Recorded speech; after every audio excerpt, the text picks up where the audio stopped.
ভাৰতবৰ্ষত ভাৰতীয় বহুত আছে, অসমীয়া অকল অসমতেই আছে। গতিকে মোৰ প্ৰথম চিনাকি অসমীয়া। ভাৰতীয় বুলি ক'লে মানুহে মোক পাঞ্জাবী বুলি ভাবিব পাৰে ন, নাক দেখি বোলে নাকটো জোঙাই পাঞ্জাবী হ'ব ল'ৰা। কোনোবাই চকু দেখি ক'ব পাৰে যিটো বেংগলী ল'ৰা। নহয়, মই অসমীয়া হয়। গতিকে অসমীয়াটো মোৰ প্ৰথম পৰিচয়, তাৰ পাছতে মই ভাৰতীয়। বহুত ভাল লগা কথা। আৰু আমি ভগৱানৰ ওচৰত এইটোৱে প্ৰাৰ্থনা কৰোঁ, এই যে সকলোখিনি ইচ্ছা যিটো আছে, কাৰণ ইমানখিনি ইচ্ছা কৰাৰ কাৰণেহে আজি সম্ভৱ হৈছে আহিব লগা দিনত এই অসমখনক তেনেধৰণে দেখুওৱাৰ কাৰণে ৰবি শৰ্মাৰ যিখিনি ইচ্ছা আশা, সেই আশা যাতে ভগৱানে পূৰণ কৰক। তাৰ লগতে প্ৰত্যেকৰে চেষ্টাও লাগিব। আমি প্ৰত্যেকজন অসমবাসীয়ে ৰবি শৰ্মাক সহায় কৰিব লাগিব। চিনেমা প্ৰেমীসকলে চিনেমাক আগুৱাই নিয়াত সহায় কৰিব লাগিব, আৰু প্ৰযোজকসকল ওলাই আহিব লাগিব। আৰু এইটোও এটা কথা, মই যিটো এটা কেলকুলেশ্যন কৈছিলোঁ, ৰবিয়ে কিন্তু খুব অংক কৰা ল'ৰা। গতিকে অংকত ঘূৰাইও দিব আপোনাক।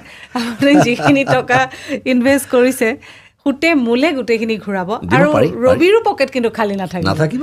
ৰবিও পইচা ল'ব, লগতে গোটেই কো আৰ্টিষ্ট টেকনিচিয়ান সকলোকে পইচা দিব, আৰু এটা ভাল দিন আহিব। ডেফিনেটলি আহিব। অকল চিনেমা হল লাগিব, কিছুমান কথা চিনেমা হল লাগিব।